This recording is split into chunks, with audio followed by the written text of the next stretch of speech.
Hello दोस्तों, welcome back to my channel. आज मैं आपको महाकुंभ मेले की कंप्लीट इन्फॉर्मेशन देने वाला हूं। तो अगर आप महाकुंभ मेले में आने का प्लान कर रहे हैं तो ये वीडियो आपको बहुत हेल्प करेगा।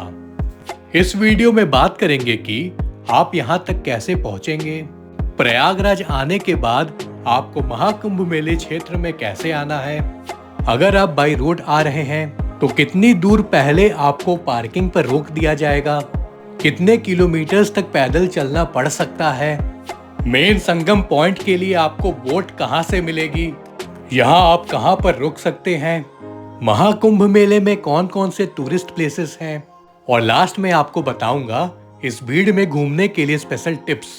तो ऐसी सारी डिटेल्स जानने के लिए इस वीडियो को कंप्लीट लास्ट तक देखें। महाकुंभ वर्ल्ड का सबसे बड़ा मेला। महाकुंभ मेला हिंदू धर्म का एक बहुत ही महत्वपूर्ण धार्मिक आयोजन है जो हर 12 साल में एक बार होता है। ये मेला 4 प्रमुख जगह प्रयागराज, हरिद्वार, उज्जैन और नासिक में आयोजित होता है। इस वर्ष प्रयागराज में 13 जनवरी से 26 फरवरी तक 45 दिनों का ये महाकुंभ लोगों की आस्था का संगम रहेगा। प्रयागराज में हर वर्ष माघ मेला, 6 वर्षों में अर्धकुंभ और 12 वर्षों में महाकुंभ का आयोजन किया जाता है। इस पावन भूमि पर मां गंगा, यमुना और अदृश्य सरस्वती का संगम होता है जिसे त्रिवेणी संगम कहते हैं। कुंभ में शाही स्नान का विशेष महत्व माना जाता है। शाही स्नान के दिन स्नान करने से सभी पापों से मुक्त होकर मोक्ष की प्राप्ति होती है। हर वर्ष शाही स्नान मकर संक्रांति, मौनी अमावस्या, बसंत पंचमी, माघी पूर्णिमा और महाशिवरात्रि को होता है। दोस्तों, इस बार के महाकुंभ में लगभग 40 करोड़ से ज्यादा लोगों की आने की संभावना है। इसे देखते हुए शासन और प्रशासन ने विशेष तैयारियां कर रखी हैं। मेले क्षेत्र को 25 सेक्टरों में बांटा गया है। तो चलिए अब सबसे पहले बात करते हैं कि आप यहां तक कैसे पहुंचेंगे। महाकुंभ आने के लिए सबसे पहले आपको प्रयागराज आना होता है। प्रयागराज आप बाई ट्रेन, बाई रोड या बाई फ्लाइट आ सकते हैं। अगर आप बाई ट्रेन आना चाहते हैं तो प्रयागराज डिस्ट्रिक्ट में ये टोटल 9 रेलवे स्टेशंस हैं जो कि महाकुंभ मेले से कुछ ही दूरी पर लोकेटेड हैं। अगर आप फ्लाइट से प्रयागराज आना चाहते हैं तो प्रयागराज में ही बमरोली एयरपोर्ट है जो कि संगम से केवल 8 से 10 किलोमीटर की दूरी पर लोकेटेड है। और दूसरे एयरपोर्ट्स की बात करें तो प्रयागराज से वाराणसी एयरपोर्ट लगभग 150 किलोमीटर है और लखनऊ एयरपोर्ट लगभग 200 किलोमीटर है। अब अगर आप बस से प्रयागराज आना चाहते हैं तो सिविल लाइंस बस स्टैंड वहां का मेन बस स्टैंड है। अगर आप बाई रोड कार या बस से आ रहे हैं तो आपको मेले क्षेत्र से लगभग 6 से 7 किलोमीटर पहले ही रोक दिया जाएगा जहां पे गवर्नमेंट के द्वारा पार्किंग की व्यवस्था की गई है। पार्किंग से आपको मेले क्षेत्र के लिए ऑटो या ई रिक्शा मिल जाती है, पर ये काफी लिमिटेड होती हैं, इसलिए आपको कुछ दूर तक पैदल चल के जाना पड़ सकता है। वहीं अगर आप शाही स्नान के दिन आ रहे हैं तो आपको शहर से 10 से 15 किलोमीटर पहले ही पार्किंग के लिए रोक दिया जाएगा जहां से आपको ऑटो या ई रिक्शा मेले के लिए मिलेंगी। पार्किंग से मेले तक जाने में पुलिस के द्वारा जगह जगह ऑटो या ई रिक्शा के लिए भी नो एंट्रीज बनी हुई हैं, तो आपको उस एरिया में वॉक करके जाना पड़ता है। तो कुछ इस तरह आप महाकुंभ मेले क्षेत्र में पहुंचेंगे। मेले में लगभग 1 किलोमीटर वॉक करने के बाद आप घाट के किनारे पहुंचते हैं। तो आप चाहे जैसे भी आए, थोड़ा बहुत पैदल तो सबको चलना ही पड़ेगा।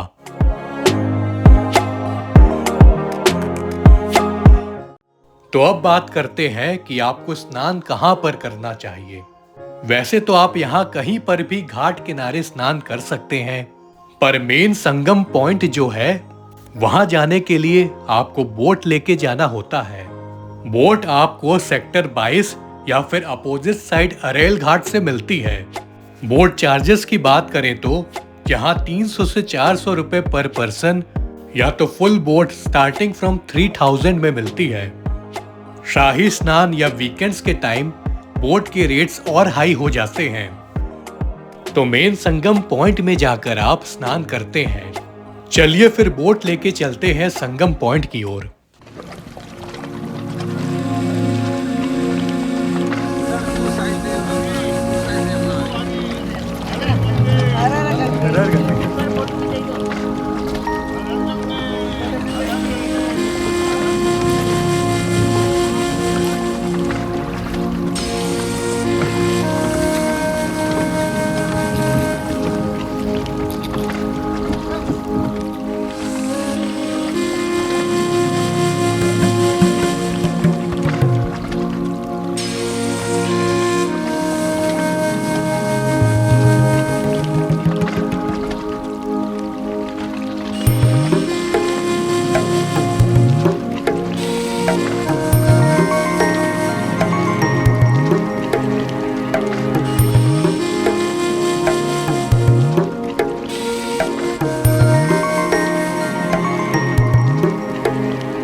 संगम पॉइंट पर आकर आपको बोट स्टैंड पर उतरना होता है। स्टैंड पर ही आपको कपड़े चेंज करने की जगह और पूजा पाठ फूल माला की भी दुकान मिलेगी। यहाँ बोट स्टैंड के चार्जेस आपको अलग से देने होते हैं। बोट स्टैंड से उतर के आप स्नान करते हैं तो यहाँ आप बड़े आराम से स्नान कर सकते हैं, क्योंकि पानी का लेवल बहुत ही कम होता है, बिल्कुल भी गहरा नहीं होता है।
तो स्नान करने के बाद आप मेले में घूम सकते हैं, जो कि कई किलोमीटर्स में फैला हुआ है। मेले में हर जगह आपको आश्रम और अखाड़ों के शिविर और पंडाल देखने को मिलेंगे। मेले में सत्संग और प्रवचन हर पंडाल में चलते रहते हैं, जिसमें आप शामिल हो सकते हैं। यहाँ पर शिविर और पंडाल में आप विश्राम भी कर सकते हैं।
महाकुंभ मेले में आपको टॉयलेट्स और कपड़े चेंज करने के चेंजिंग रूम्स बहुत ही अच्छे मिल जाएंगे और इस पूरे मेले में साफ सफाई का मेंटेनेंस बहुत ही अच्छा है।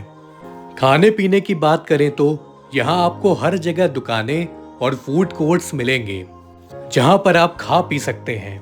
साथ ही साथ यहाँ हर जगह लंगर चलते रहते हैं जहाँ आप फ्री में प्रसाद प्राप्त कर सकते हैं। महाकुंभ मेले में आपको A to Z हर चीज की दुकानें देखने को मिलेंगी।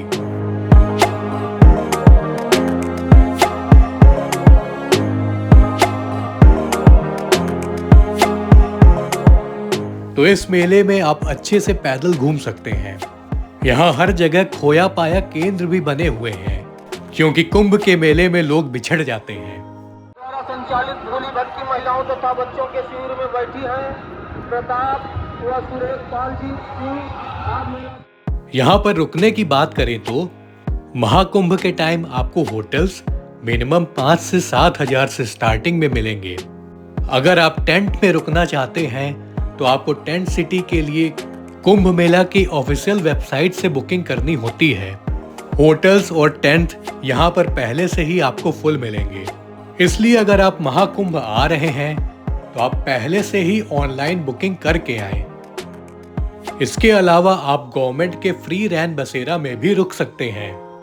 दोस्तों, पर मैं आपको सजेस्ट करूंगा कि आप यहाँ पर 1 डे ट्रिप ही करें क्योंकि यहाँ आपको बहुत भीड़ मिलेगी। तो चलिए अब महाकुंभ के पीछे की कहानी की बात करते हैं। वेदों के अनुसार दुर्वासा महर्षि के श्राप से देवता कमजोर होने लगे। तब देवता विष्णु भगवान के पास पहुंचे।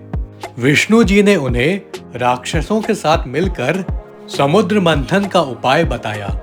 तब भगवान विष्णु ने कछुए का रूप धारण कर मंदरांचल पर्वत को ऊपर रखकर वासुकी नाग को नेथी बनाया और फिर समुद्र मंथन शुरू हुआ। समुद्र मंथन से अमृत कुंभ निकला। अमृत कुंभ के लिए 12 दिनों तक देवता और राक्षसों के बीच भयंकर संग्राम हुआ। इसी बीच अमृत की 4 बूंदें पृथ्वी पर आ गिरी। ये बूंदें हरिद्वार, प्रयागराज, उज्जैन और नासिक में गिरी। तभी से हर 12 वर्षों में महाकुंभ का आयोजन होता है। अब बात करते हैं कि आप प्रयागराज में और कहां-कहां घूम सकते हैं। तो सबसे पहले आपको घुमाते हैं शिवालय पार्क, जो कि अरेल घाट पार्किंग के पास लोकेटेड है।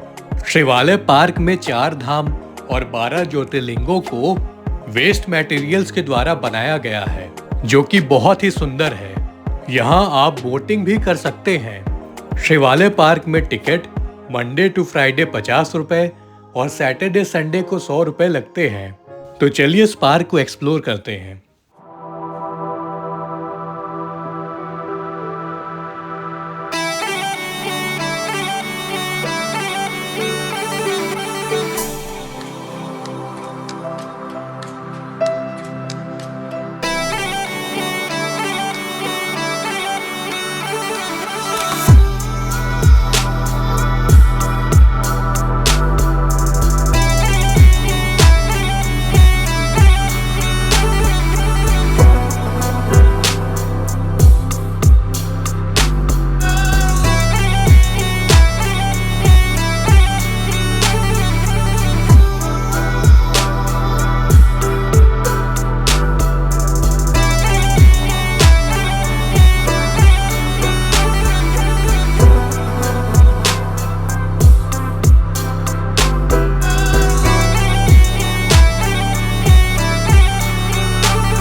शिवालय पार्क के अलावा आप नाग वासुकी मंदिर, लेटे हुए हनुमान जी, यहाँ का किला और अक्षय वट वृक्ष भी घूम सकते हैं।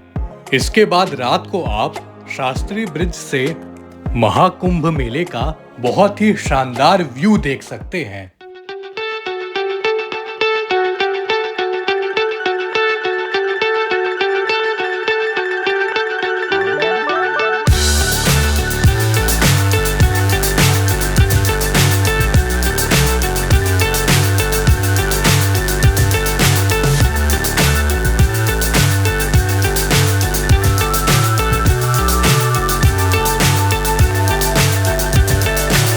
So high I'm hypnotized. What's up is down, what's left is right. Chasing stars and holding you. I can't see the end, but we'll see it through.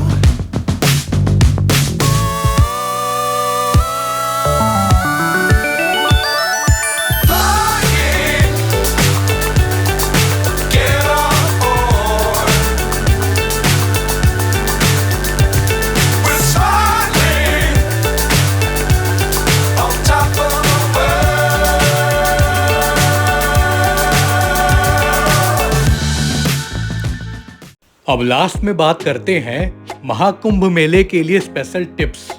तो अगर आप सिर्फ महाकुंभ में डुबकी लगाने या स्नान करने आ रहे हैं तो आप डायरेक्ट सेक्टर 22 या अरेल घाट आ जाएं और वहां से बोट लेके मेन संगम पॉइंट पर जाके स्नान कर लें और फिर वापस अपने घर चले जाएं। नहीं तो अगर आप और भी जगह घूमने का प्लान करेंगे तो आपको हैवी ट्रैफिक या फिर मिनिमम 5 से 6 किलोमीटर पैदल भी चलना पड़ सकता है। तो आप फिर उस हिसाब से प्लान करके आएं। इसी के साथ वीडियो को एंड करते हैं। अगर आपको कोई क्वेश्चंस पूछने हैं तो आप कमेंट करके पूछ सकते हैं, आपको रिप्लाई जल्द से जल्द दिया जाएगा। तो वीडियो पसंद आया हो तो वीडियो को लाइक करें, चैनल को सब्सक्राइब करें और कमेंट में हर हर गंगे जरूर लिखें। Thanks for watching. Her her Gange.